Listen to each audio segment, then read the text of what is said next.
Rajasthan PTT 2022 का result 22 जुलाई को जारी हो चुका है। यदि आप लोगों ने अभी रिजल्ट नहीं देखा तो आप लोग रिजल्ट देख सकते हैं। रिजल्ट जारी होने के बाद में सभी अभ्यर्थियों को जो काउंसलिंग का इंतजार था तो वो काउंसलिंग का इंतजार यहाँ पर खत्म हो चुका है। यहाँ पर आप लोगों को जो बीए, बीएड या बीएससी बीएड का जो पाठ्यक्रम के लिए जो काउंसलिंग शेड्यूल है वो काउंसलिंग शेड्यूल्स जारी कर दिया गया है।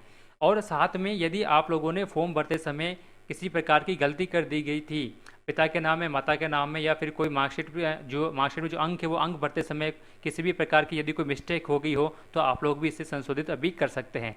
तो आज हम लोग इस वीडियो में करेक्शन किस प्रकार से करें और जो बीए बीएड और बीएससी बीएड का जो 4 साल का जो कोर्स है उसका जो काउंसलिंग शेड्यूल क्या रहने वाला है, इस दोनों बातों पे हम लोग चर्चा करेंगे। अभी तक यदि आप लोग मेरे चैनल पर नए हैं तो मेरे चैनल को सब्सक्राइब कीजिए ताकि पीटीटी से संबंधित जो भी न्यूज़ है वो सबसे पहले आप तक पहुंचे। और यदि वीडियो पसंद आए तो उसे लाइक करें और उसको शेयर भी करें। तो पहले हम लोग यहाँ पर बात कर लेते हैं कि आप लोगों को यदि करेक्शन किस प्रकार से करना है।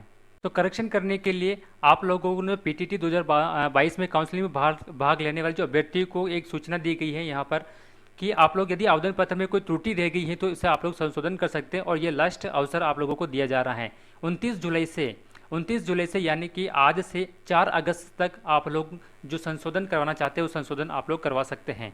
अब देखिए संशोधन किस प्रकार से आप लोगों को करवाना है। तो ये जो करेक्शन है वो दोनों 4 वर्षीय बीएससी बीएड वालों के या बीएड बीएड वालों के लिए और जो 2 साल का जो बीएड करने वाले हैं उन दोनों के लिए अभी ये जो करेक्शन वाला ऑप्शन है वो ऑप्शन यहाँ पर चालू है। तो करेक्शन कराने के लिए आप लोगों को देखिए किस प्रकार से आप लोग करेक्शन कर सकते हैं। करेक्शन आप किन किन में हो सकता है पहले ये मैं आप लोगों को बता देता हूँ।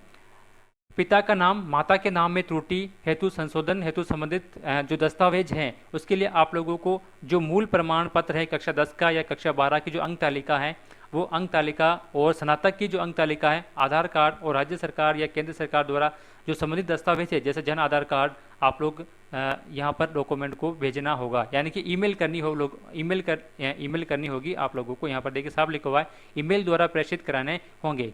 आप चाहो तो वहाँ पर इसका जो ऑफिस है वहाँ ऑफिस में जाकर भी आप लोग यहाँ पर जमा करवा सकते हैं। अपना जो फॉर्म है वो फॉर्म आप लोगों को भरना है और उसके बाद में इसके साथ में जो डॉक्यूमेंट लगेंगे वो डॉक्यूमेंट आप लोगों को ईमेल भेजनी है या फिर आप लोग कार्यालय में भी जाकर जमा करवा सकते हैं। अभ्यर्थी के स्वयं के नाम में कोई संशोधन की अनुमति नहीं होगी, यानी कि कैंडिडेट स्वयं के नाम में कोई संशोधन नहीं करवा सकता है, वो माता के नाम, पिता के नाम में संशोधन करवा सकता है। तो देखिए मेल आईडी क्या है, वो मेल आईडी मैं आप लोगों को यहाँ पर बता देता हूँ कि किस मेल पे आप लोगों को किस ईमेल आईडी पर वो मेल करनी। देखिए यहाँ पर ये मेल आईडी लिखी हुई है JNVUPTET2022@gmail.com। इस वाली ईमेल आईडी पर आप लोगों को अपना मेल भेजना होगा। वो जो फॉर्म में आप लोग संशोधन करवाना चाहते हैं वो सारी जानकारी भरकर आप लोग उस फॉर्म को इस मेल आईडी पर जमा भेज सकते हैं। आप चाहे तो आप लोग JNR व्यास यूनिवर्सिटी वहाँ जाकर भी आप लोग उस फॉर्म को जमा करवा सकते हैं। करेक्शन करने के लिए देख लिया आप लोगों को यहाँ पर करेक्शन पैनल का ऑप्शन दिखाई दे रहा होगा। इस करेक्शन पैनल के ऑप्शन पे आपको यहाँ पर क्लिक करना है। इस पर आप लोग जब लोग क्लिक कर देंगे तो आपके सामने एक नया विंडो ओपन हो जाएगी। इस विंडो में आप लोगों को यहाँ पर अपने फॉर्म नंबर डालना है, उसके बाद यहाँ पर आप नीचे मदर्स नेम डालना है और यहाँ पर आपको डेट ऑफ बर्थ सेलेक्ट करनी है और उसके बाद में यहाँ पर लॉगिन कर देना है। देखिए एप्लीकेशन में संशोधन के लिए नीचे जो प्रविष्टि दी गई है उसको भरकर आपको लॉगिन करना है और लॉगिन करने के बाद जो आप लोगों ने उस समय बीएड में जब फॉर्म अप्लाई करे थे उसमें जो मोबाइल नंबर दिया था उस मोबाइल नंबर पर एक ओटीपी आएगा, उस ओटीपी को आप लोग डालकर उसको प्रोसेस पर क्लिक करना है। उसके बाद में एक एप्लीकेशन फॉर्म खुल जाएगा। उस एप्लीकेशन फॉर्म में जो भी आपको संशोधन करना है वो संशोधन कर सकते हैं और संशोधन करने के बाद में यह पश्चात लॉक करना जरूरी है। यहाँ नीचे एक लॉक का बटन दिया होगा, उस लॉक पर लॉक कर देना है आप लोगों को। उसके बाद उसका जो प्रिंट आउट लेकर आप लोग अपने पास में सुरक्षित रख सकते हैं।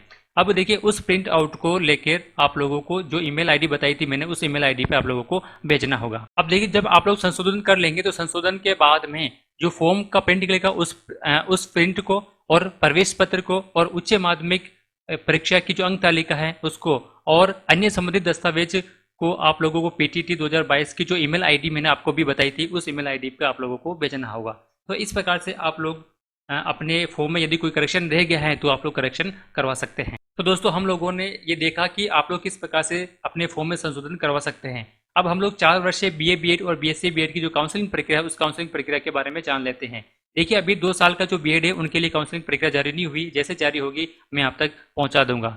अब देखिए यहाँ पर जो बीए बीएड या बीएससी बीएड करना चाहते हैं उसकी जो काउंसलिंग प्रक्रिया है वो काउंसलिंग प्रक्रिया की जो तारीख है वो तारीख है 7 अगस्त से, यानी कि 7 अगस्त से लगाकर 16 अगस्त तक आप लोग काउंसलिंग करवा सकते हैं।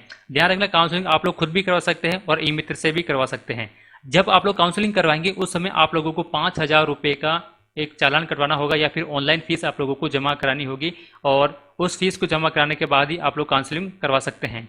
काउंसलिंग का मतलब ये हो गया कि आप लोगों को अपने कॉलेज भरने हैं कि आप लोग किस कॉलेज में एडमिशन लेना चाहते हैं। तो सबसे पहले आप देखिए, मैं आपको बता देता हूँ कि कॉलेज किस प्रकार से आप लोगों को चयन करना है। पहले वो कॉलेज चयन करना है जो आपके इलाके के आसपास के हो, यानी कि जैसे आप सिटी में रहते हैं उस सिटी में कितने कॉलेज है। यदि सिटी में नहीं है तो आप लोग ब्लॉक लेवल पर देखिए, तहसील स्तर पर देखिए, और यदि तहसील स्तर पर नहीं है तो जिले स्तर पर आप लोग कॉलेज का काउंसलिंग में चयन कीजिए। तो आप लोगों को जो सबसे नज़दीक कॉलेज आप लोगों को लगता है वो कॉलेज आप लोगों को चुनना है, और साथ में ये भी देखना है कि मैं जिस सब्जेक्ट से बीएड करना चाह रहा हूँ वो सब्जेक्ट उस कॉलेज में है या भी नहीं है, तो उसी कॉलेज को आप लोगों को भरना है। जैसे कोई बीएससी करना चाहता है और उन्होंने बीएड कॉलेज वाले चूज़ कर लिया तो वो गलत महाविद्यालय चयन हो जाएगा, तो उसमें आप लोग एडमिशन नहीं ले सकते हैं। तो आप लोग एक पता कर लेना पहले कॉलेज में कि कौन कौन सी कॉलेज बीए करवा रही है और कौन कौन सी कॉलेज बीएससी बीएड करवा रही है। तो कॉलेज जो चयन करने की जो अंतिम तिथि रहेगी वो 18 अगस्त रहेगी। देखिए, चालान काउंसलिंग की जो डेट रहेगी वो 16/8 ही है, लेकिन कॉलेज चयन करने की जो तिथि है वो आप लोगों के लिए 18/8 रखी गई है। जब आप लोग काउंसलिंग करवा देंगे, 5,000 फीस जमा करा देंगे, उसके बाद में जो प्रथम काउंसलिंग की जो लिस्ट जारी होगी वो 22 अगस्त को जारी हो जाएगी। यानी कि जब आप लोग काउंसलिंग करवा देंगे, जो कॉलेज को कॉलेज भर देंगे, उसके बाद में एक लिस्ट जारी होगी। उस लिस्ट में आप लोगों की कौन सी कॉलेज आप लोगों को मिली है, आवंटित हुई है, इसकी सूचना आप लोगों को 22 अगस्त को मिलेगी। और ये जो सूचना है आप लोग इसकी जो वेबसाइट है PTT 2022, इस पर आप लोग देख सकते हैं। जब आप लोग काउंसलिंग हो जाएंगे और काउंसलिंग के बाद में आप लोगों को काउंसलिंग में नंबर भी आ गया, आपको कॉलेज भी मिल गया, उसके बाद आप लोगों को क्या कराना होगा? उसके बाद आप लोगों को जो शेष शुल्क है 22,000 का एक चालान या आप लोग बैंक में जमा करा सकते हैं, ऑनलाइन भी आप लोग खुद करवा सकते हैं, और ई मित्र से भी आप लोग 22,000 की फीस जमा करवा सकते हैं। इसके लिए आप लोगों को 23 अगस्त से 30 अगस्त तक ये काम करना होगा, यानी कि 22,000 फीस आप लोगों को जमा करानी होगी 23 अगस्त से लेकर 30 अगस्त के बीच में। जब आप लोग ये 22,000 रुपये जमा करा देंगे, उसके बाद आप लोगों को क्या करना है कि प्रथम काउंसलिंग के पश्चात आवंटित महाविद्यालय में रिपोर्टिंग करना। यानी कि आप लोग जैसे ही 22,000 रुपये का चालान जमा करा देंगे, उसकी रसीद लेकर और समस्त डॉक्यूमेंट लेकर आप लोगों को 24 तारीख यानी कि 24 अगस्त से 30 अगस्त के बीच में उस कॉलेज में जाना है, और वो रसीद और वो डॉक्यूमेंट है आप लोगों को अपने डॉक्यूमेंट वेरिफिकेशन करवाना है। इसके बाद में अपग्रेड मूवमेंट हेतु ऑनलाइन आवेदन, यानी कि कई लोग देखिए फीस जमा करवा देंगे लेकिन वो एडमिशन नहीं लेंगे। जब एडमिशन नहीं लेंगे तो वो सीट खाली हो जाएगी, और जब वो सीट खाली हो जाएगी तो इसके नीचे वाले जो अभ्यर्थी है वो अभ्यर्थी ऊपर आ जाएंगे, तो इसे हम लोग कहेंगे अपग्रेड मूवमेंट। इसकी जो तिथि है वो 26/8 से 2 सितंबर तक है। इन तारीख के बीच में आप लोग अपग्रेड मूवमेंट करवा सकते हैं। इसके बाद में अपग्रेड मूवमेंट के पश्चात महाविद्यालय आवंटन और गैर आवंटित अभ्यर्थियों की महाविद्यालय की आवंटन की सूचना, यानी कि अपग्रेड मूवमेंट जिन्होंने करवाया है और जिन्होंने नहीं करवाया है, इसकी सूचना 6/9 को आप लोगों को इसकी वेबसाइट पर आप लोग देख सकते हैं। अपग्रेड मूवमेंट के पश्चात आवंटित महाविद्यालय में रिपोर्टिंग करना। यदि किसी की अपग्रेड मूवमेंट के पश्चात यदि कॉलेज चेंज हो गई है तो आप लोगों को अब दूसरी कॉलेज में फिर से रिपोर्टिंग देनी होगी, उसमें डॉक्यूमेंट वेरिफिकेशन करवाने होंगे। उसमें जो आप लोगों ने 22,000 की और जो 5,000 का जो चालान आप लोगों ने ऑनलाइन कटवाया था वो भी आप लोगों को साथ में लेके जाना है, वहाँ पर आपको उसको वेरिफिकेशन करवाना है। इसकी जो डेट रहेगी वो 7 सितंबर से लेकर 12 सितंबर के बीच में रहेगी। तो दोस्तों ये था आप लोगों के काउंसलिंग प्रोग्राम। अब देखिए यहाँ पर कुछ काउंसलिंग से संबंधित और कुछ इंपॉर्टेंट बातें हैं, वो इंपॉर्टेंट बातें मैं आप लोगों को बता देता हूँ। पहली जो इंपॉर्टेंट बात है, यहाँ पर जो 5वां बिंदु दे रखा है कि आप लोग फीस ऑनलाइन करा सकते हैं, ई मित्र से करवा सकते हैं, और आप लोग बैंक में भी करवा सकते हैं। तो देखिए बैंक में आप लोग ICICI बैंक है वहाँ पर आप लोग जमा करवा सकते हैं। इसकी जो खाता संख्या, ये खाता संख्या यहाँ पर लिखी हुई है, आपकी स्क्रीन पर दिखाई दे रहा होगा, उसका IFSC कोड और खाता धारक का नाम में आप लोगों को PTT 2022 जय नारायण व्यास यूनिवर्सिटी लिखना है। और बैंक शाखा का जो एड्रेस है वो ICICI bank Sojati Gate Jodhpur, ये आप लोगों को उसमें जो चालान उस चालान में भरना है। और 3 कॉपी मिलेगी, जिसमें एक बैंक वाला रहेगा, एक आपके पास रहेगी, एक कॉलेज में जमा होगी।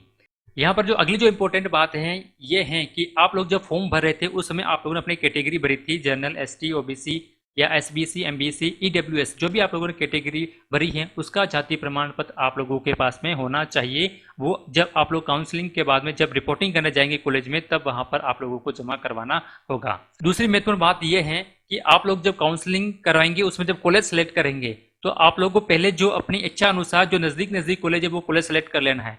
उसके बाद में आप लोगों को ऑल राजस्थान का चयन करना है। ऑल राजस्थान चयन करने के बाद आप उसको लॉक करना है। देखिए जल्दबाजी में आप लोग ऑल राजस्थान का चयन पहले नहीं करें, सबसे लास्ट में ऑल राजस्थान पे आप लोगों को चयन करना है और उसके बाद में आप लोगों को यहाँ पर लॉक करवा देना है। अब देखिए अगली जो इंपॉर्टेंट बात है, अभ्यर्थी को महाविद्यालय आवंटित नहीं होने पर, यदि किसी अभ्यर्थी को कॉलेज आवंटित नहीं हुआ है तो आप लोगों ने जो 5,000 फीस जमा करवाई थी उसमें 200 रुपये काट लेंगे और 4,800 रुपये आपको वापस रिफंड हो जाएंगे। और यदि किसी को आवंटित हो गई है लेकिन उन्होंने ऑनलाइन रिपोर्टिंग नहीं करी है तो उन अभ्यर्थियों के लिए 600 रुपये कट जाएंगे और 4,400 रुपये वापस रिफंड हो जाएंगे। जब आप लोग काउंसलिंग का जो फॉर्म भरेंगे तब आप लोगों को उसमें जो बैंक डिटेल है वो बैंक डिटेल बिल्कुल सही भरनी है ताकि रिफंड उसमें आ सके और आपके जो पैसे हैं बच जाए। उसके बाद में अगली जो इंपॉर्टेंट बात यहाँ पर है कि काउंसलिंग के उपरांत अभ्यर्थियों को महाविद्यालय की आवंटन की सूचना उनके मोबाइल नंबर पर प्राप्त हो जाएगी। जैसे आप लोग महाविद्यालय आप लोगों को आवंटन होगा आपके मोबाइल नंबर पर मैसेज आ जाएगा। वो मैसेज आने के बाद में तत्पश्चात यहाँ पर स्टूडेंट लॉगिन से, देखिए स्टूडेंट लॉगिन क्या है वो भी मैं आपको अगली वीडियो में बता दूंगा।